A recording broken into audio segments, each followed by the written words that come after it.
Kembali bersama saya dalam segmen Jalan-Jalan Ipoh, episod 5. Dan kali ini, saya nak bawa ke anda menerokai keunikan-keunikan bangunan lama yang terdapat di sekitar Pekan Ipoh. Dan tempat ini dikenali sebagai Ipoh Heritage Trail atau Jejak Warisan Ipoh. Jadi apa kita tunggu lagi? Jom jalan! Ipoh Heritage Trail atau Jejak Warisan Ipoh merupakan satu lingkungan kawasan bersejarah yang terdapat di Bandaraya Ipoh. Dengan kedudukan bangunan berdekatan antara satu sama lain, lokasi ini sering menjadi tumpuan para pelancong dari dalam dan luar negara.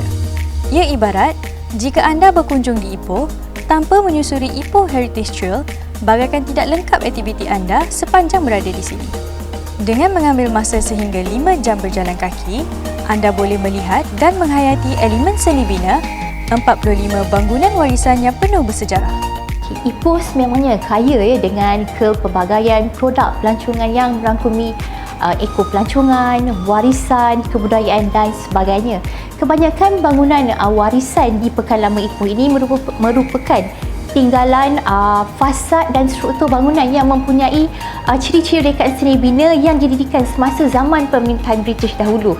Ianya membawa elemen British kolonial yang masih lagi tersegar indah dan menjadikan ia unik sebagai tumpuan pelancong. Secara amnya ya, Ipoh Heritage Trail ataupun Jejak Warisan Ipoh ini mempunyai pelbagai versi daripada pelbagai pihak, antaranya daripada Tourism Perak, daripada Kinta Heritage Society, Perak Tourist Guide Association, Majlis Bandaraya Ipoh dan lain-lain entiti. Dan versi Heritage Tourism Perak pula telah dimulakan pada tahun 2010 hasil kerjasama antara Tourism Perak dan Kinta Heritage Society yang telah menghasilkan 2 buah peta pelancongan Heritage Trail yang melibatkan 48 buah bangunan warisan yang terdapat di Pekan Ipoh. Dan pada tahun 2016, Kerajaan Negeri melalui Tourism Perak telah menghasilkan satu lagi peta Ipoh Heritage Trail yang menghimpunkan 45 buah bangunan tarikan di dalam satu peta bagi memudahkan pelancong-pelancong untuk mendapatkan maklumat di dalam satu brosur sahaja. Untuk pengetahuan anda, walaupun bangunan-bangunan ini sudah melebihi usia 100 tahun, tetapi ianya dipelihara serta dijaga dengan baik sejajar nilai dan sejarah masing-masing. Ketika ini, Dania berada di sebuah bangunan yang juga terdapat di dalam Ipoh Heritage Trail yang dikenali sebagai Arlene House, atau pada asalnya bangunan ini dikenali sebagai Kapitan Chung Taiping yang juga merupakan pengusaha lembu biji timah. Untuk pengetahuan anda, bangunan ini telah dibina pada sekitar tahun 1905 dengan bertemakan seni bina neoklasik atau Victoria Palladian. Kalau nak tahu, bangunan ini telah dijadikan muzium yang menempatkan barangan-barangan antik yang sukar didapati di tempat lain. Okey, Mr. Michael Chan, boleh beritahu saya apa keunikan yang terdapat dalam Arlene House ni? Bangunan ini merupakan 3 tingkat dengan keluasan 7,200 kaki persegi. Kami telah menjadikan dia sebagai sebuah muzium dan kita telah menghiasinya dengan kelengkapan barangan antik dan juga perabot zamannya. Keunikan bangunan warisan ini adalah seni binanya, iaitu Victorian Palladian.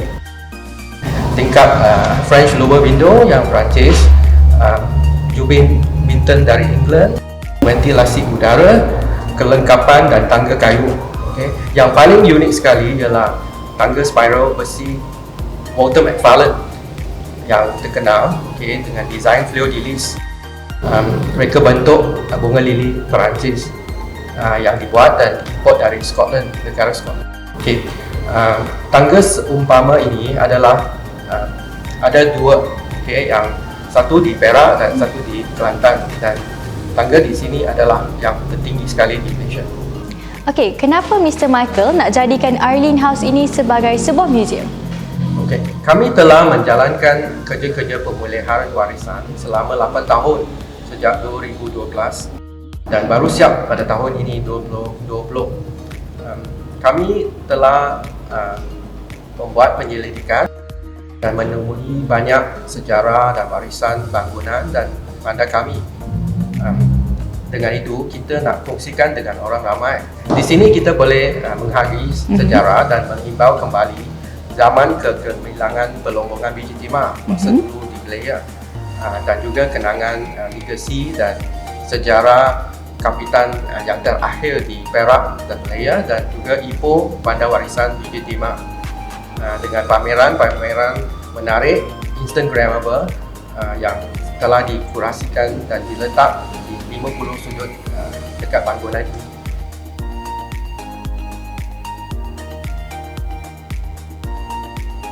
Selain Arlene House, bangunan stesen kereta api Ipoh, Sekolah St. Michael, Masjid India Muslim dan Museum Ho Yan Hor adalah antara 45 bangunan yang terdapat di dalam peta Ipoh Heritage Trail.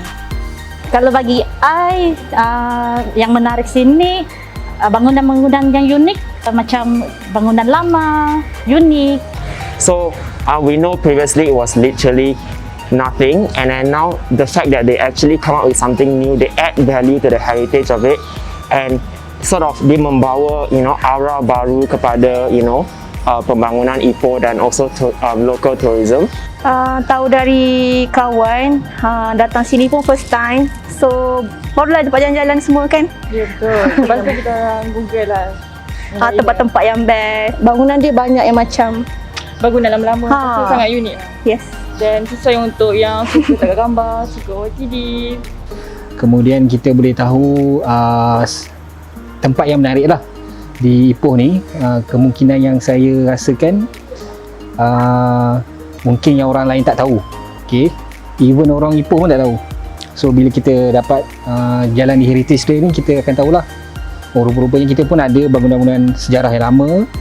Bagi memberi nilai tambah terhadap kemudahan khususnya kepada pelancong, kerajaan negeri telah menyediakan perkhidmatan bas Hop On, Hop Off ataupun HOHO Perak yang melintasi dan singgah di lokasi-lokasi yang menempatkan bangunan di Ipoh.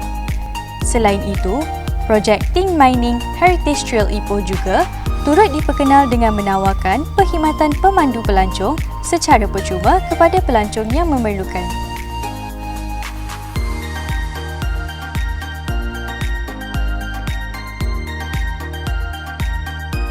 Kesemua ini dapat disaksikan dan dijelajahi hanya melalui Jejak Warisan, sebuah destinasi pelancongan bersejarah yang harus anda lawati apabila menjejakkan kaki ke Bandaraya Ipoh. Saksikan keindahan seni reka dan seni bina zaman dahulu yang kekal sehingga kini dan akan terus terpelihara sebagai tinggalan sejarah yang sangat berharga bagi generasi kini dan yang akan datang. Jadi sampai di sini saja episod kelima segmen Jalan-Jalan Ipoh kali ini. Saya Puteri Dania Balkis Rusni. Assalamualaikum dan jumpa lagi.